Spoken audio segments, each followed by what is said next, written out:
बहुत समय पहले की बात है।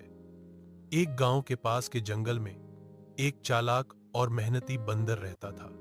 उसका नाम था बंदरू। बंदरू बाकी बंदरों से थोड़ा अलग था। उसे मस्ती के साथ साथ मेहनत करने का भी शौक था।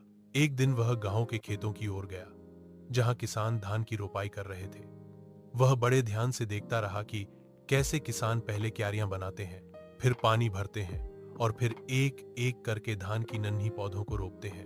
बंदरू सोचने लगा, अगर इंसान खेती कर सकते हैं तो मैं क्यों नहीं। अगले ही दिन वह जंगल के किनारे की जमीन पर पहुंचा। वहां की जमीन थोड़ी समतल थी, लेकिन झाड़ियों से भरी हुई।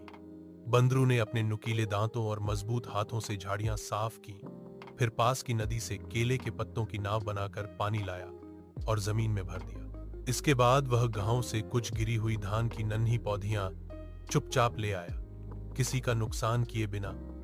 और ठीक वैसे ही जैसे किसानों ने किया था, वह एक एक करके उन्हें कीचड़ में रोपने लगा। बंदरू दिन भर धूप में पसीना बहाता रहा। कोई उसे देखता तो हैरान रह जाता।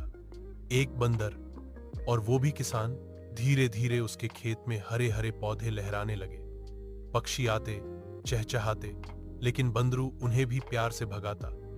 ये मेरा खेत है, यहां कोई नुकसान नहीं करेगा।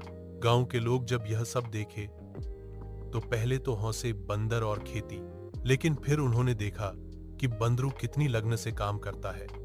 उन्होंने उसकी मदद करनी शुरू की। कोई पानी लाने लगा, कोई उसे कुछ बीज दे देता। फसल पक गई, खेत में सुनहरी बालियां झूमने लगी। बंदरू खुशी से झूम उठा। उसने थोड़ा चावल खुद खाया और बाकी जानवरों के साथ बांट दिया। इस तरह बंदरू न केवल एक किसान बना, बल्कि सबका प्यारा भी बन गया।